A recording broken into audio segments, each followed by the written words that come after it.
E aí pessoal, tudo bem? Aqui quem fala é o João Cordeiro e hoje a gente vai falar um pouquinho sobre containers, containerização e onde que o Docker entra nisso. Então vamos lá. O que são os containers? Os containers, eles são tecnologias que permitem empacotar e isolar aplicações em todo o ambiente de runtime delas, ou seja, com todos os arquivos necessários para executá-las. Mas então, quais que são os benefícios de utilizar uns containers? Com os containers, você é capaz de diminuir os conflitos entre as equipes de desenvolvimento e de operações, separando a responsabilidade de cada uma dessas equipes.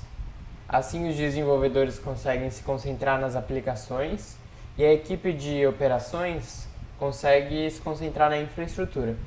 Os containers, eles compartilham o mesmo kernel do sistema operacional, então eles isolam os processos da aplicação do restante do sistema.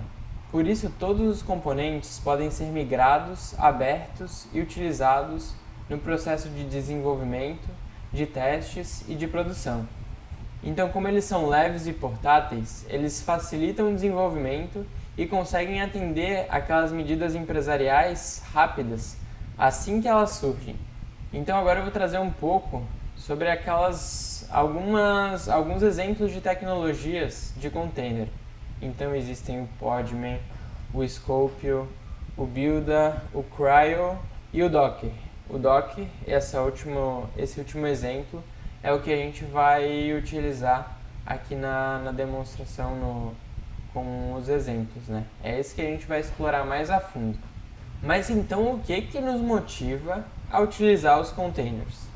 Com os containers, as equipes elas têm acesso subjacente às tecnologias necessárias para o desenvolvimento nativo em nuvem. E pode adotar o DevOps ou CI/CD, integração e implantação contínua, ou até mesmo o modelo serverless. Então, as aplicações que utilizam essa base, elas funcionam em arquiteturas de nuvem altamente distribuídas.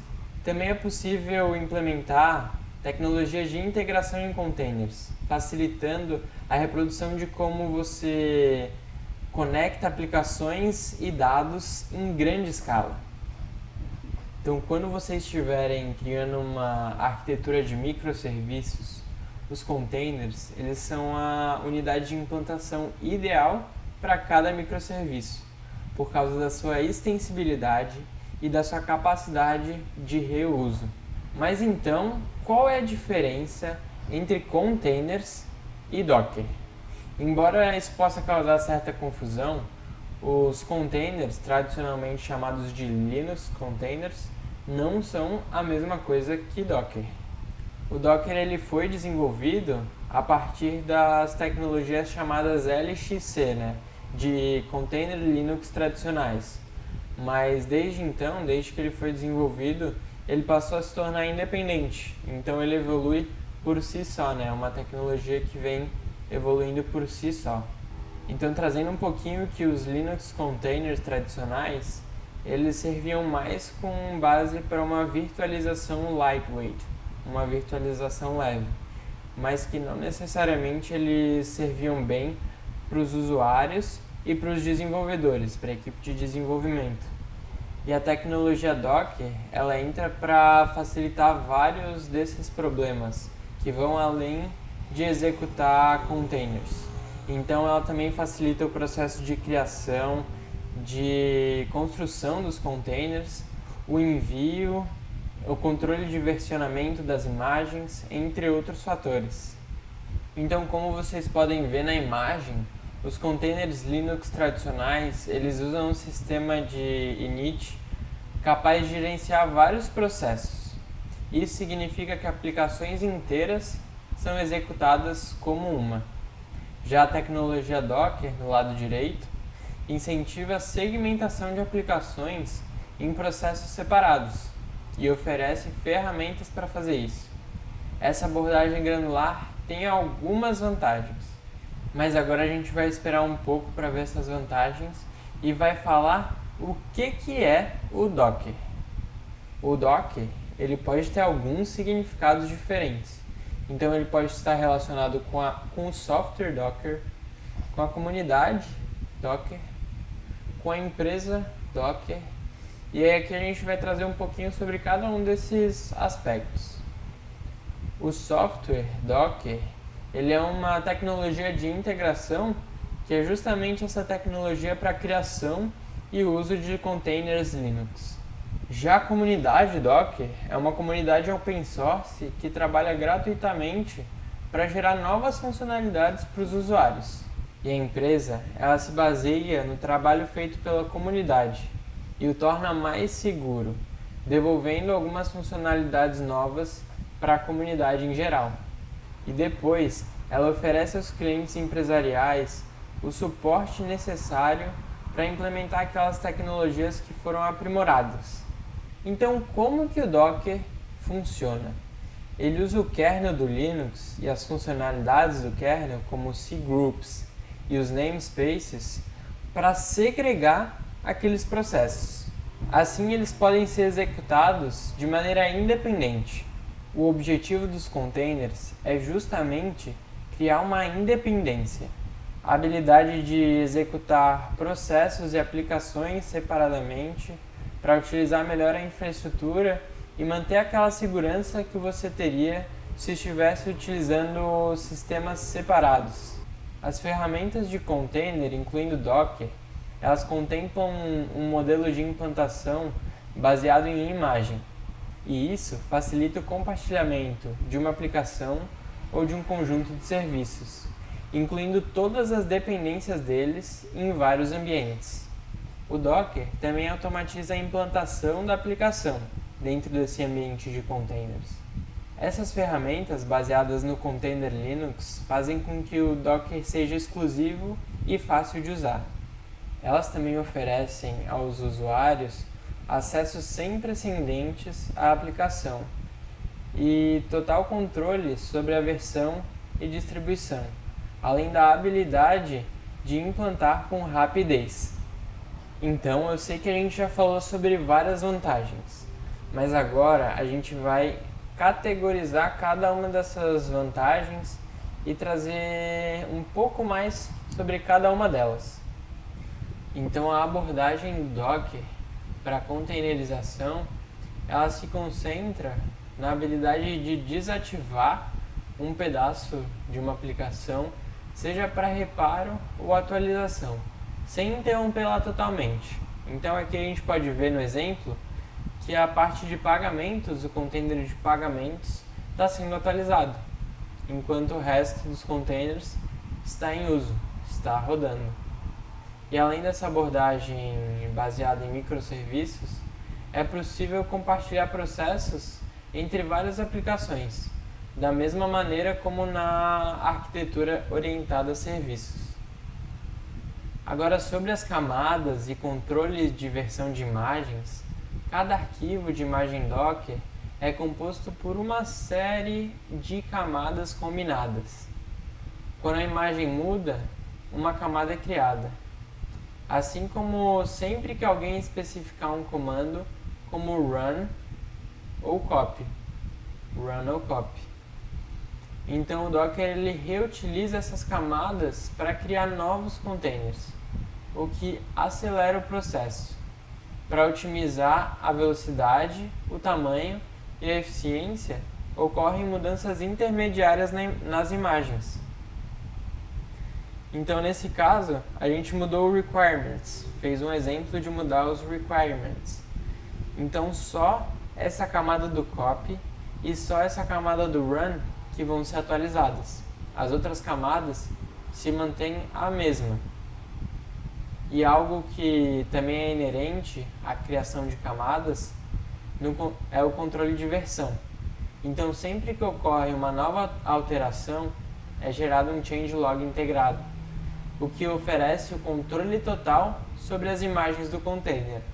Então aqui vocês podem observar que mudou de versão 1.0 para a versão 2.0, depois que a alteração foi realizada. Talvez a melhor parte da criação de camadas seja a reversão. Toda imagem tem camadas. Não gostou da iteração atual de uma imagem? Basta revertê-la para a versão anterior. Esse processo ele é compatível com uma abordagem de desenvolvimento ágil e possibilita as práticas de integração e implantação contínuas em relação às ferramentas, algo que a gente já tratou anteriormente no vídeo.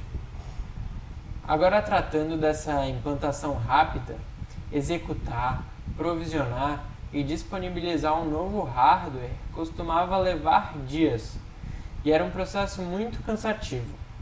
E com os containers Docker, a implantação leva alguns segundos. Basta criar um container para cada processo para agilizar o comportamento desses processos com novas aplicações. Então não é necessário iniciar o sistema operacional para adicionar ou mover um container, o que reduz drasticamente o tempo de implantação. Além disso, é possível criar dados e destruir os criados pelos containers de forma fácil e econômica, sem nenhuma preocupação. Resumindo, a tecnologia Docker é uma abordagem mais granular, controlável e baseada em microserviços, que valoriza a eficiência. Mas então será que existem limitações no Docker? O Docker ele não inclui as funcionalidades parecidas com o Unix, que os containers Linux tradicionais eles oferecem. Isso inclui a capacidade de usar processos como cron e syslog dentro dos containers, junto com a aplicação. O Docker também tem algumas limitações correspondente às questões de limpeza dos processos netos depois do encerramento dos processos filhos. Isso é algo que é processado naturalmente nos containers Linux tradicionais. Essas desvantagens elas podem ser mitigadas modificando o arquivo de configurações e configurando essas funcionalidades desde o início, sendo que isso pode não ser um processo muito óbvio no começo. Os containers, eles compartilham o kernel do host, então eles acabam não isolando tanto quanto as VMs. Além disso, existem outros dispositivos e subsistemas Linux que não estão em namespaces. Isso inclui o cLinux, do controle de acesso obrigatório, o cgroups, do gerenciamento de recursos, e a pasta ali dev sd*, que é o acesso a dispositivos de armazenamento do host. Em outras palavras, se um invasor adquire acesso a esses subsistemas, o host pode estar comprometido. Para manter-se lightweight, para manter-se leve, o compartilhamento do kernel do host com os containers, ele gera essas possíveis vulnerabilidades na segurança. Isso é diferente nas máquinas virtuais, as quais são firmemente mais segregadas do sistema do host. O daemon do Docker também pode representar uma vulnerabilidade à segurança. Para usar e executar os containers Docker, é possível que você use o daemon do Docker, um ambiente de execução persistente para os containers. O daemon do Docker ele requer privilégios de root, de raiz, então é necessário ter um cuidado maior em escolher as pessoas que vão ter acesso a esse processo e o local que esse processo vai residir.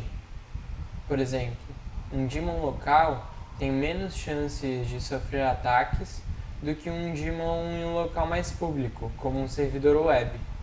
Então, em alguns tutoriais até você pode ver que eles sempre indicam a usar o rootless do Docker, Nunca executar o Docker com o comando de superusuário, com as permissões de superusuário, Mas então beleza, eu vou criando outro container, eu utilizo um que o meu amigo criou, e aí vou utilizando, reutilizando, chega no momento em que tem muitos containers. O que eu posso fazer com relação a isso? Por si só, o Docker ele consegue gerenciar containers únicos, mas conforme você começa a utilizar cada vez mais containers e aplicações em containers segregados em centenas de partes, pode ficar difícil de gerenciá-los e difícil de orquestrá-los. Mas então o que é orquestração de containers? Essa plataforma ela elimina grande parte dos processos manuais necessários para implantar e escalar aplicações em containers, o Kubernetes. Então ela permite que você possa programar e executar containers em clusters de máquinas físicas ou virtuais. E essa arquitetura ela divide um cluster em componentes que trabalham em conjunto para manter o estado definido dele, para manter sempre as características esperadas. Então essa era a parte teórica que eu tinha para trazer aqui para vocês hoje. Aqui embaixo vai ter uns exercícios para exercitar a parte prática. Então bora lá, bora clicar e bora praticar.